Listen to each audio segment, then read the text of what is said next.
In the scriptural justice system, the highest of the high, the Most High, Yah, is the judge and jury, and the seed of Israel are his children.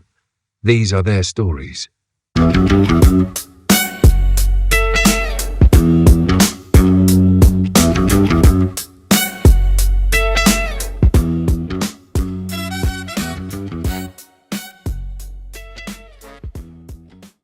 The true nature of the Holy War.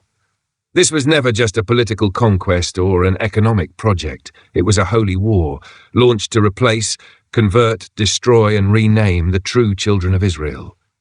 At the heart of it, the people of the book were spreading truth, the ancient covenant, the laws, and the calendar of the Most High. The church hierarchy born of empire could not coexist with that truth. Their mission was not conversion for salvation, but replacement for power.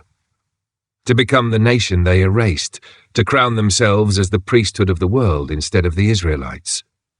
What followed was a systematic inversion, the light branded as darkness, the covenant people rebranded as slaves, and the deceivers enthroned as holy.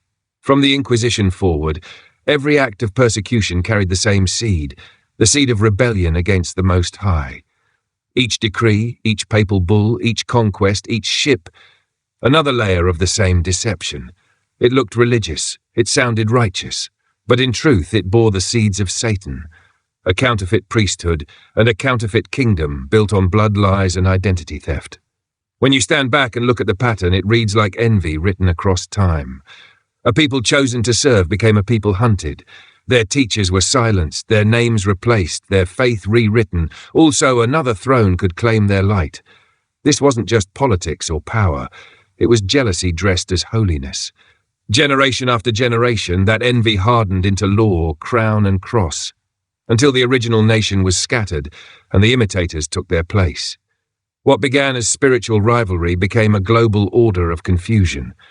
And beneath it all, the same ancient spirit whispered, "Replace them, rename them, rule them."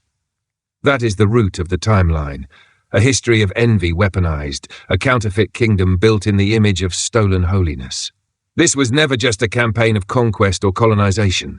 It was a holy war, forged to replace, convert, destroy, and rename the children of Israel. The true people of the book carried the covenant, the laws, and the testimony of the Most High. They walked with truth, light, and identity, but that truth threatened the empires of men. So the church and its monarchs turned that threat into a target and began rewriting history, one decree at a time. Their mission was not salvation, it was substitution. They sought to become the nation they erased, to wear the garments of the priesthood that was never theirs. In doing so, they built a counterfeit kingdom, using holy language to cloak unholy motives. From the pyres of the Inquisition to the decks of slave ships, the same pattern echoed: replace the nation, rename the people, and redirect the promise. Every bull, every conquest, every conversion was another stroke in the painting of deception. This wasn't the work of faith. It was the work of jealousy made flesh, envy institutionalized and weaponized. A divine inheritance could not be earned, so it was stolen. A sacred lineage could not be broken, so it was buried under centuries of lies.